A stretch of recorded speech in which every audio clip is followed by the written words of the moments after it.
For 690 days straight in medical school, I used this app to study. I was so dependent on this app to the extent that it got to a point where I was not even writing notes while I was studying. And whether I was going to panic in the exams or I was going to excel in the exam, all depended on this app. And as a Ghanaian medical student, you are forced to be effective in the way you study. You can't afford to relearn the same things over and over again. And as someone who was already obsessed with flashcards back in high school, when I got to know of Anki in medical school, I knew it was my savior. Anki made making flashcards so much easier, but there was no one using Anki in the medical school at that time, and applying Anki to the Ghanaian syllabus and excelling felt like an experiment, to be honest. After using Anki for over 6 years, I'm confident in exactly what works, and in this video, I'll give you 5 lessons I've learned that will make you a pro at using Anki as a Ghanaian student. Just a disclaimer, this is not a step-by-step tutorial on how to use Anki. I'm just sharing how I used Anki back in school and the lessons I've learned that can help you get better at using Anki. If you're new here, hi, I'm Michael Dovlo. I'm a medical doctor and I help high school students overcome frustration and become more confident in their study strategies by using practical and science-based study techniques. The first lesson I learned was that Anki is for retention and not for comprehension. When I started using Anki, I was so excited to the extent that I would do a split screen, and then with Anki on one side and my slide on the other side, I'll basically type in the question straight into Anki and then copy the answers from the slide and paste in the answer section. I was more interested in just dumping new information into Anki and just let Anki do its magic. And it affected my understanding because I ended up memorizing facts and forgot about the big picture of the concept I was trying to study. Anki helps you retain information, and I'd say it doesn't really improve your understanding, and so you'd have to consciously read to understand a topic first, and then later on you make flashcards on it in Anki.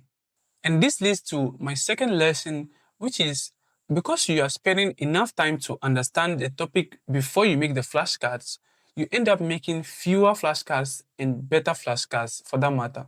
Now, I'll show you 2 sets of cards, ones that I made in the beginning of medical school and then the others that I made getting to the final year in medical school. So you see that for the flashcards I made in the beginning of medical school, most of them are very poor and the answers are basically copied and pasted directly from the slides. Answers are long, that's one thing you see, and then the questions are also long. And this makes reviewing harder and take longer actually. Now, here are newer cards that I made getting to the final year in medical school. You realize that the questions are shorter, the answers are shorter as well, and then there's intentional details that are added to the flashcards. And so when you toggle certain parts of the flashcards, you can see more details, and then it helps you see the bigger picture. So you want to focus on making fewer and better flashcards. You can do this by making the questions shorter, making the answers shorter, and if there are more than one fact that you want to test yourself on, it's better to split them into 2 flashcards than combining them into 1 flashcard. Because if you have 2 facts in the same flashcard, it's likely that you're going to remember one of those facts and not the other, and you'll then be forced to see the card earlier than you're supposed to. And over time, this is going to increase your review load. And I mean this when I say review load can become very high. Now, take my word for it, there are times that the reviews can be crazy. For example, there was this day when I had to review cards close to about 400 cards a day, and this takes you about 2 hours to complete. You don't want to get there, the struggle is real.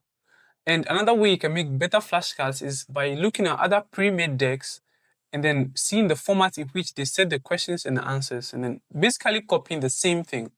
If you look at most of my note types now, they are all custom based on pre-made decks, right? So better cards make recall much easier and then save you the headache of waking up to see 400 cards a day for review. Now the third thing I learned, and this one is kind of controversial, is to just do 1 card a day. While Anki can be used to cram before an exam, it's best when it's used at the beginning of an academic year. And when you do that, you now have to be consistent throughout the year. My longest streak is definitely the 690 days. However, medical school is definitely longer than that. And so there were times that I skipped reviews, and this hurt my recall because Anki works in a way that it tries to show you a card just when you're about to forget. Now let me show you this. So during the 690 days streak, there were days that I would open Anki and just do one card. Like I would open Anki app, do one card and close it, and that was all. But one interesting thing I noticed was that as the days go by, I started reviewing more and more cards. And there were days where I planned to do just one card, and I'll open Anki, do a card, and then I'll add another one, and another, and by the time you know it, I'm on my 100th card. Consistency will help you get the most out of Anki and spaced repetition. Talking about consistency, one thing that really helped me be consistent and that made Anki so addictive was gamifying Anki. After using Anki for the first year, honestly, it became boring. Not the information I was trying to study, but Anki itself. There were times I'd doze off while reviewing my cards, and other times my mind is just wandering off. There are a lot of add-ons out there that can help you gamify Anki, but the best and the simplest that I've seen to work for me so far are these answer visual auditory custom text reinforcement. Yeah, this is a very long name, but what it basically helps you to do is add certain sound effects or visual effects whenever you answer in Anki. Ooh. Oh boy. You're not helping me out very much there, buddy. We also have the life drain. Basically gives you a bar right under your flashcards, and the life will be dwindling the longer you take to answer a flashcard. The review heat map is a must-have.